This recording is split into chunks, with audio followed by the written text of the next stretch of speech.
मिट्टी का मैदान, सूरज का आखिरी उजाला और दो औरतें जमीन पर लात-पत एक दूसरे को दबा रही थी। आज फैसला होगा, पाकिस्तान की शेरनी चीखी। सिर्फ फैसला नहीं, जीत भी मेरी होगी, इंडिया की रानी गराजी।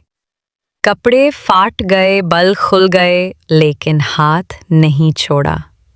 मिट्टी उठती, खून टपकता और आवाज गूंज उठी।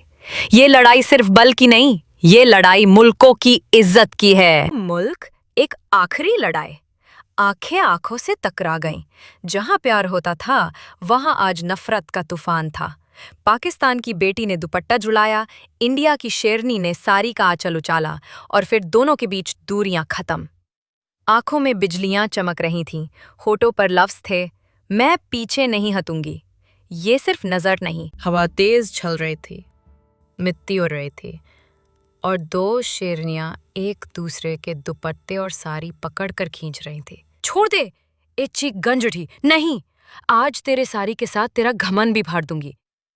दोनों जमीन पर घिसट रही थी, बल उड़ रहे थे, कपड़े फट रहे थे, पर आंखों में सिर्फ गुस्सा, सिर्फ जंग। मैदान गूंज उठा। ये नफरत की आखिरी कहानी थी। सूरज ढल रहा था, रंगों से भरा आसमान, और बीच मैदान में दो औरतें, दोनों के हाथ में बड़े बड़े पत्थर। ये जंग है सिर्फ पत्थर की नहीं, ये जंग है इज्जत की। पाकिस्तान का झंडा दुपट्टे पर लहराता, इंडिया की लाल साड़ी हवा में उड़ती। मिट्टी का तूफान, चेहरों पर पसीना और आंखों में ऐसी नफरत जो आसमान को भी हिला दे। एक कदम आगे, एक जोर का हमला और जंग शुरू। धूप ढल रही थी, हवा तेज चल रही थी और बीच में एक टेबल पे दो मुल्कों की शान बैठी थी, पाकिस्तान की शेरनी और इंडिया की रानी। पंजा जम गया था, आंखों में आग, चेहरे पे गुस्सा। आज फैसला होगा कौन असली शेरनी है।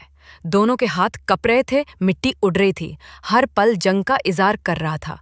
और फिर एक चीख, एक जोर का धक्का। कौन जीता? वक्त रोक के